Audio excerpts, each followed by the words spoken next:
So what we have here is the Kbd67 Lite, and I'm going to be building this in a laser theme. So if we take this, we're going to be building it. So it comes in this little package here. Now it claims to come unbuilt, but I'm not too sure of that, because it seems like it may just be built for me. And it's in a nice little hard case, or not little, but it's in a nice hard case over here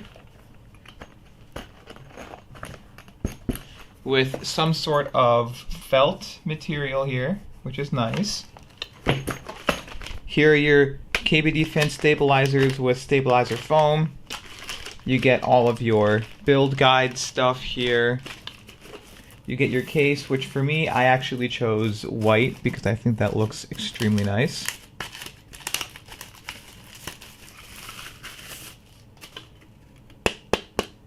Which it should just unclip. I have to unscrew it, but this is in white. It's very, very nice here. It has Kbd fans on the back of it.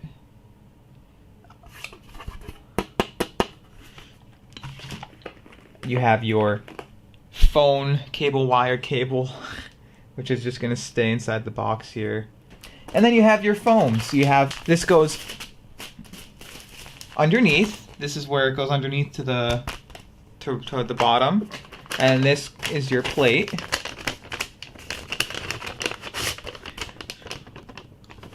And then you have your silicone dampener for above the PCB, and then you have your PCB right here,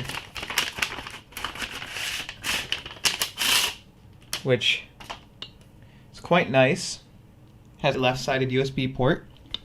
Let's get to building.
So, I have some thoughts about this Kbd67 Lite now that you've seen the video of me assembling it and you heard the sound tests. So, it's a interesting board, I would say.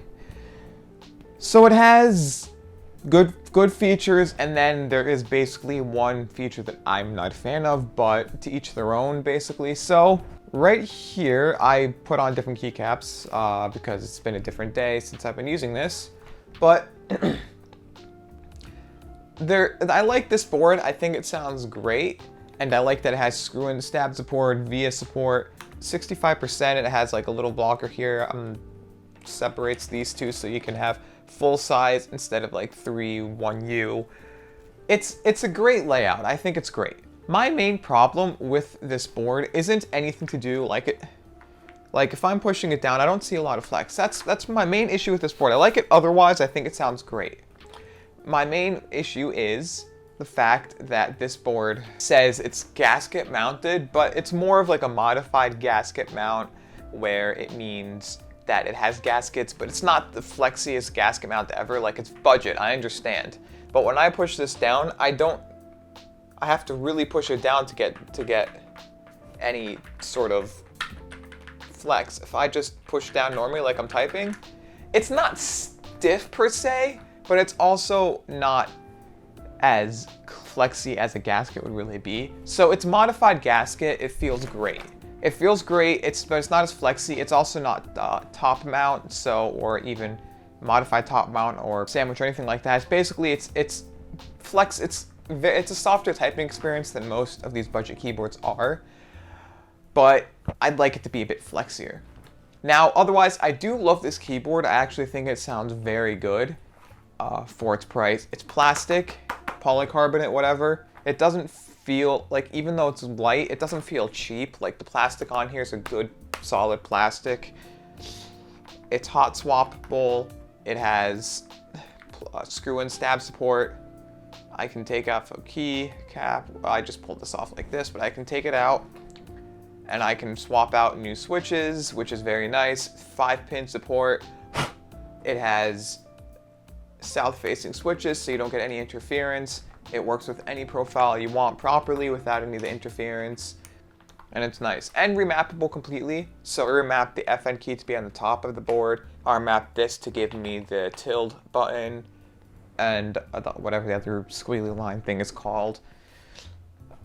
So yeah, you get all the support for this thing. This thing is like a perfect budget board. Now, it goes in and out of stock randomly. They're already on their 3rd round of this board. I guess it's nice. It's like one of these boards that I actually think is a great budget side of things. I think it's great, and I also think that, well, if you're looking at something budget and you have about $100 to $140, you can go with something called the Kbd67 or Kbd60, depending on your profile, on whatever size you want for your board. They all have USB-C on this left side. I had to think about that stupidly. So you have the 65% layout of the Kbd65, which is metal, a bit gasketier, flexier.